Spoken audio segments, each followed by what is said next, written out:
Hello everybody, I'm Novi and welcome back to the channel. In the past, AEW has been known as the company that signed everybody, and while I'm not going to go that far, I do understand it. In 2023, it's been a different story though, because clearly the company has been a lot more selective and a lot more particular about who they're giving out contracts to, and I think that it's helped a lot of things. In particular, I think it's led to a lot more great signings rather than a bunch of random ones, but no spoilers because today we're getting into every single AEW signing of 2023 and grading them on a scale of A+ to F. Before we do get into it, leave a like on this video and subscribe to the channel for videos every Saturday, just talking graps. Let's go in order by date signed, starting from the first to the latest, meaning first up is Mark Briscoe.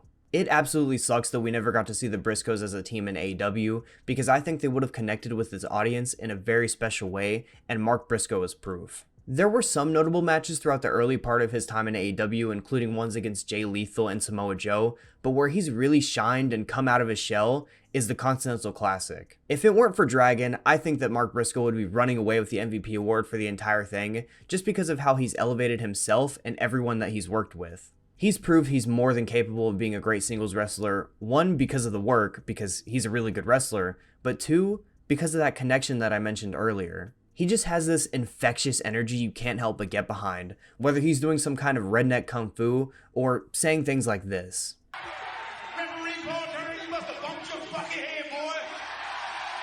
He mentioned in one of his backstage CC promos that this is just his rookie year as a singles guy, and that gets me really excited for his potential because I know not everybody's going to see it, but I definitely see him as a top guy in AEW. It just isn't easy to connect with fans in that way, and when you have someone that does, I think you have to capitalize on it, and alongside his great work, I just think he has it. For all the reasons I just mentioned and all the, real life stuff that I didn't, I think Mark Briscoe is an A+ signing. Stu Grayson was signed on March 16th of this year, and since then, he's only done a few things. He was in a notable BCC feud in the same month, he left Dark Order and joined the Righteous, he had a sneaky good match against El Phantasmo on Forbidden Door 0 Hour, and had another sneaky good Fight Without Honor match against the Dark Order in an ROH pay-per-view. That's not too bad of a year, and he works really hard, and he's pretty solid in the ring when given the chance to show out, but the charisma issues really haven't improved, and it really limits what he can do on TV. Because of that, I just can't see him getting much of the spotlight, which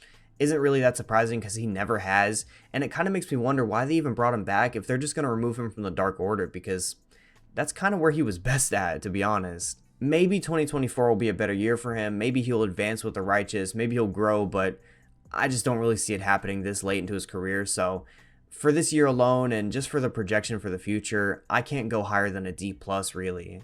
I feel like Taya Valkyrie is one of those signings that TK makes because it's a name he's heard before, and then soon after he ends up regretting it because he realizes that they just stink. In 4 months, she had 4 matches for titles. 2 against Jade, 1 against Statlander, and 1 against Tony. And they were all just nothing. I'll give her this, the booking there was bad. It felt like she was just kind of earning title shots just for the hell of it, and she really just shouldn't be in that spot so many times in a row because people are going to get sick of that, and people are going to realize, like, hey, why is this person getting a title shot over this other guy? And it's why the rankings are real good, but we're not going to get in the conversation yet. The thing is, though, I felt like she could have made the most of it by at least having decent matches because all of those workers are pretty good, and I mean, Jade is really green, but there are people that she has good matches with, and she just couldn't because she's clunky and slow and just isn't a very good worker these days. I might just be being a hater here, but I think genuinely none of her work has clicked for me, and I don't think any of it's been any good since she's gotten signed, so I think that's an easy F. Nigel McGuinness has probably been the best AEW commentator since he signed on for AEW Collision earlier this year. His completely unbiased commentary has been an absolute joy to watch because he finds this really nice balance between supporting the heels and just kind of being a comic. Not like comic in the sense of, Taz, but more comic in the sense of just constantly going after Bryan Danielson, or Brittle Bryan as he calls him, just in his own matches, in other matches that Bryan Danielson isn't even a part of. He just comes after him at all times. He's always one in the smoke. His style of color commentary was something that AEW needed so bad, especially on Collision, just because of the extra life that he adds to that show. I can't tell you the amount of times that guy's made me laugh, just shitting all over Bryan Danielson, calling his dick small and shit like that. Like, it pops me every time, I'm not gonna lie. And just overall for this year, I think he's been a real shining light. Everybody that's watched his, work on commentary has enjoyed it. And for that, I think it's an easy A+ signing. The Switchblade has been in AEW for what feels like forever, but somehow it's behind everybody I just mentioned. Maybe it feels that way because he's been such a major player this year, including some top level stuff like the tag team shot against FTR, leading to that amazing Collision match. His more recent endeavors going after MJF's world title is probably the reason why it feels that way, mostly because it's just the top prize in the game. It's too bad that build was absolutely tragic and the match was never going to be good since it was laid out like that, but even so, I felt like Jay White found a way to stand out. In a feud that everybody almost universally didn't like, he found a way to be a bright spot of it and kind of just make it work a lot of the time. And, if we're just thinking about it, he was in AEW for 7 months before main eventing a pay-per-view for their top prize. I mean, if that doesn't tell you what they think of him, then I don't know what will. I'm not going to say this run has been perfect because it hasn't, and, Jay White is partially at fault for that at times. But I think it's been very successful in building a star, adding a top name, and just doing good stuff on television a lot of the time. So for that, I think it's an A+. Skye Blue has been doing stuff in AEW since 2019, but was only officially signed earlier this year, and since then, she's been presented as a much bigger player than I would have initially thought. It's been reported that TK thinks she's a very reliable hand and even enjoys her work, and I'm not gonna lie, I kinda do too. It's obvious that she hasn't put it all together yet, no one's arguing that. But I think the flashes that she shows are really nice, and it's okay that she hasn't put it all together yet, to be honest. She's still young, she's got a lot of time to grow, and I think these TV matches have helped her out tremendously, and she's finally got a character to work with too, so that's always good.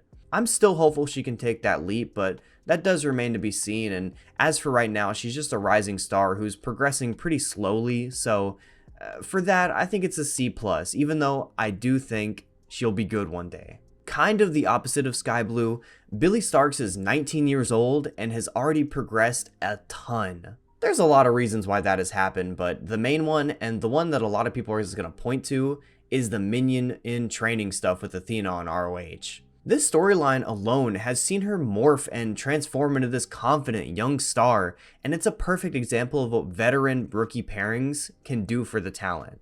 Her promos have gotten a lot better because of this, but I think more importantly, the thing I want to hone in on a little bit more because of, a match that happened recently, is her wrestling that has improved so much. The match I'm talking about is obviously her versus Athena at Final Battle, which honestly was a classic bout that kind of saw young Billie work her ass off. She was bumping everywhere. She was selling Athena's brutality to perfection. I love the little bits of her just kind of like crying out in pain. It gave me a lot of empathy, and she also was fighting back with some really impactful offense. She was doing her thing. I mean, it was an absolute showcase. There's a lot of credit to Athena for that. I'm not going to, take any away from her, but Billie held her own in there, and I get why they had Athena win, but I was damn near out of my seat trying to get Billie to win. Just for that match alone, I probably would have given her an A, but since I can just see that progression happening in front of my eyes and it's going so smoothly and so quickly, I think it's gotta be an A+. Komander is a promising young luchador who's gotten better and better since signing for AEW. He worked a ton of indie dates earlier this year, and it really did pay off because it's turned him into a very fun wrestler and someone that's enjoyable to watch. If you don't believe me and want proof, just go watch that closing stretch with him versus Kyle Fletcher in the Survival of the Fittest 6-way on Final Battle. That was an amazing and intense closing stretch. I mean, a lot of it was in part to the crowd, but they were doing their damn thing in there, and Komander especially really held his own and looked like he belonged in one of those top spots, so I can't lie, that did bump his rating up. He hasn't done anything insane this year, but I think he's improved a ton, and he's gotten to the point where I think he's a reliable luchador to have on hand and someone you do want to have on your shows, so for that, I think it's got to get a C+. Doing research for this video, I completely forgot how Roderick Strong debuted, so going back, he went out there to save Adam Cole, Orange Cassidy, and Bandito from the Jericho Appreciation Society. That feels like a lifetime ago, and just watching that segment back, it feels like it's a completely different Roderick Strong, mostly because he's just been so committed to his new character. For a while, he was this geek in a neck brace in a wheelchair just begging for his buddy Adam Cole's attention, and while I don't think he was given, the most good stuff to work with, and that storyline wasn't really that great, it did have his moments of hilarity, so I gotta give him props for that. While I will give him that, I do want Roderick Strong to be a wrestler because that is what he's known for. It's been great to see him improve the promo work and just, really take pride in being this character, I think, but I want to see Roderick Strong wrestle. So kind of just for that, which really isn't his fault, and, since he's made the absolute most out of this neck brace character he's been given, I think it's gotta be a B+. Aussie Open, one of the best tag teams of this generation, finally signed with AEW this year,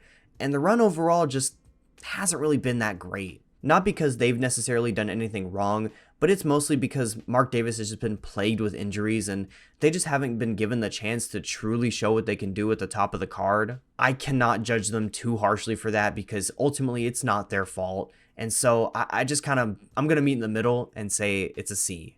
But hang on now.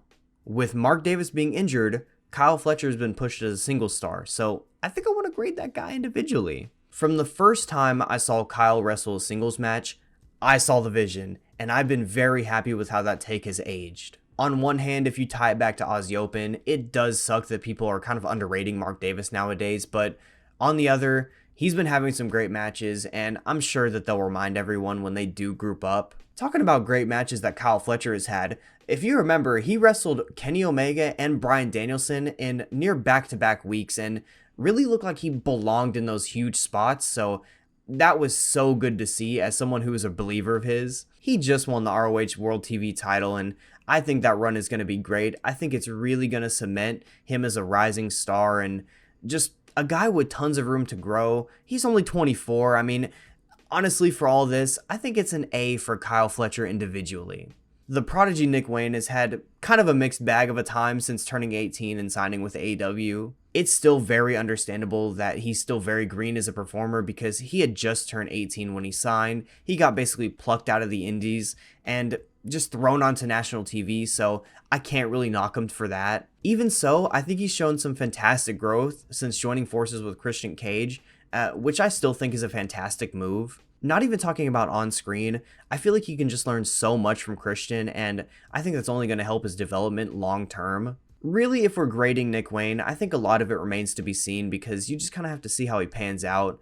But so far, I can't really give higher than a C+ for the young fella. I say young fella because he's somehow younger than me and on national television, so I feel like I got to get my get back. The last signing we're going to talk about is Adam Copeland, or Edge, who is still and probably will forever be the most surprising jump from WWE to AEW. And I can't lie, I was a little bit skeptical about how it would turn out, but immediately after at that presser at Wrestle Dream, he just sounded so inspired, and he sounded like he just has come here to work. And work he has. I mean, he cuts promos and has matches just that are filled with so much passion. It looked like he's having fun out there, and I can always get behind that. And when it comes to the booking, they wasted no time going after that Christian Cage feud, which is just what everyone wanted, and that's the kind of booking I want, because there's no need to waste time with this. We're not too long in, and there's still a lot that needs to be played out, but Big Cope seems inspired. He seems like he's enjoying himself, and that radiates through the screen.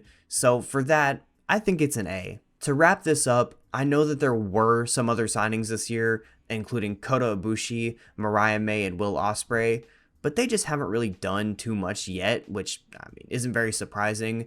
But I don't want to give out grades for, people that haven't even really done anything. But I will give some quick thoughts. Ospreay is one of my faves, so I'm really excited to see him, and oh my god, the dream matches are going to be so good. Mariah May has shown so much potential in Stardom, and I'm really excited to see what she adds to the women's division, and I'm excited for this, build with Toni Storm to play out. And lastly, Kota Ibushi, it's kind of tough to tell because maybe he's cooked, but I hope he's not. I hope he goes on a fun run and does a lot of cool singles matches, maybe one against Ospreay, who knows. But with that, that's going to do it for today's video. I hope you guys have enjoyed watching. Please leave a like, subscribe, and comment your grades for every one of these signings down below. I'll see you all next Saturday for another video. It's been Novi. Much love. Peace.